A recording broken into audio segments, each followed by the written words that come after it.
So you want to homeschool, and everywhere you go online shows you so much information. You go on Pinterest, you go on Instagram, you go on YouTube, and there is so much content out there that it is so overwhelming. And we just need to calm down and find the best curriculum and activities for your little ones. My name is Emily, and before we jump right into that, let me just tell you, I'm a mom of a 3-year-old boy, and we just started homeschool at the beginning of this year. And there are so many things that I kind of wish I would have known, so that is what I'm going to share with you. There are things that I just want to give you as advice as someone who's just jumping in, just to make it easier on you, because it seems like you have to do so much stuff from the start, or you need to have all the materials, and really keeping it simple is the best way to go. So we are going to jump into this video. I'll give you some practical advice as a start out homeschool mom, and also some really easy routines and activities that you can get started right away that are very practical and that make it fun for you and your little. So we got a lot to cover, so let's jump into today's video. The first tip I have for you is to just make homeschool fun. I remember the first day that I started with my son once we actually had a curriculum, and I was just hoping like I read from the book and he would follow along and everything would go perfectly, but realizing that a very energetic, full of life 3-year-old, that was not going to be the case for us. And so making it fun and outside the traditional homeschool, so being outside, finding ways that your child likes to learn. We do a lot of stuff just on the go and just learning as we go throughout our day. And so being outside is a big one, or incorporating toys that they enjoy playing with into the lesson that you're in. For example, my son loves cars, and we've done activities with our cars to learn the letters and recognize letters. So just ways like that, just you'll be creative as you go without it being super overwhelming, just to relax and have fun, and as you introduce homeschool, so that they don't get burnt out later on and just want to wake up and do the things that they need to do. As you start to homeschool, you as a mama are going to learn so much about yourself. I feel like I am learning and have learned at the same time that I need to be slow to speak and quick to listen, just like scripture tells us. And I've seen that it is an area of growth as I teach my son, and it just allows space for him to be creative and problem solve. And even though I want to give him the answer, just let him wrestle with the problem solving and be able to find a solution, and maybe in other ways than I think is what is best, because everyone learns differently.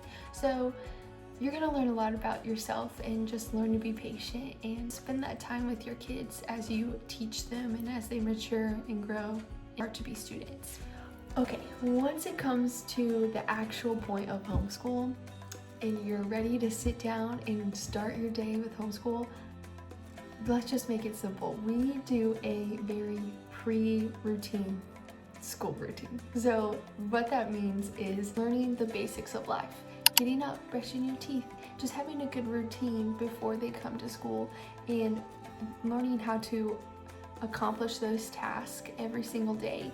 And I feel like that really sets them up to be ready to learn.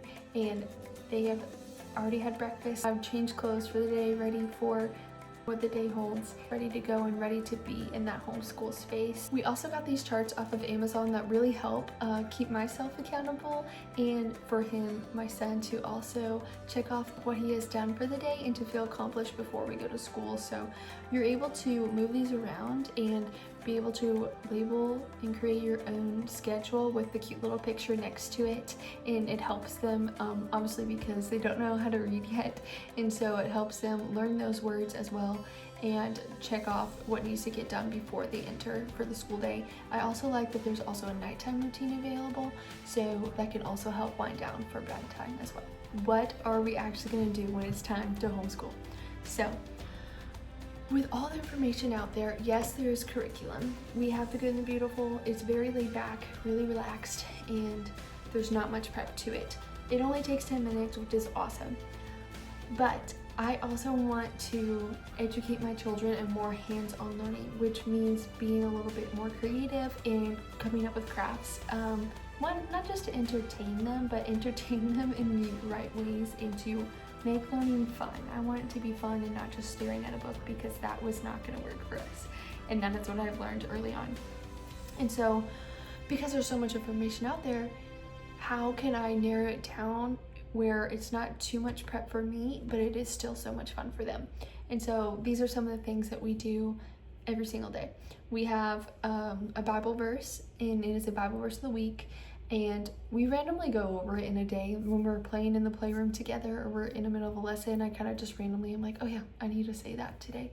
And I have it up on the wall, and then I read it. We're a bilingual household, so we have it in English and in Spanish, and I always say it in a fun, silly tune so that he gets excited about it. And knowing scripture is a important thing for us as Christians and as Christian homeschool moms.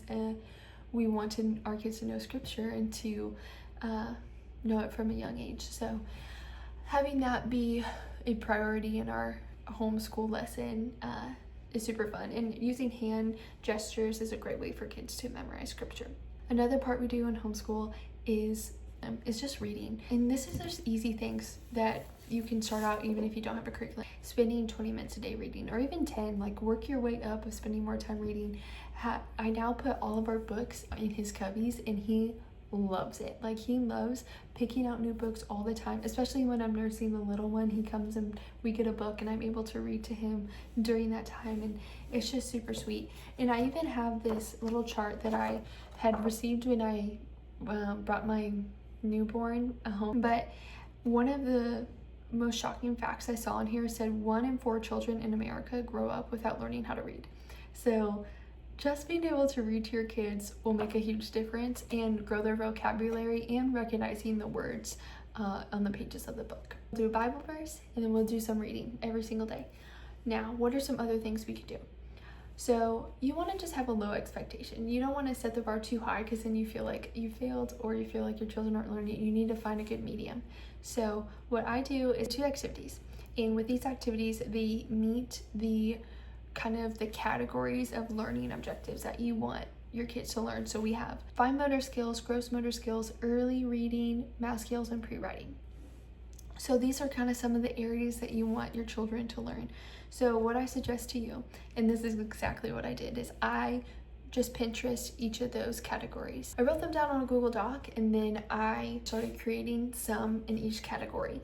I did not need to make a million of one and not the other. That's how I was able to kind of narrow it down so I can hit all the other categories.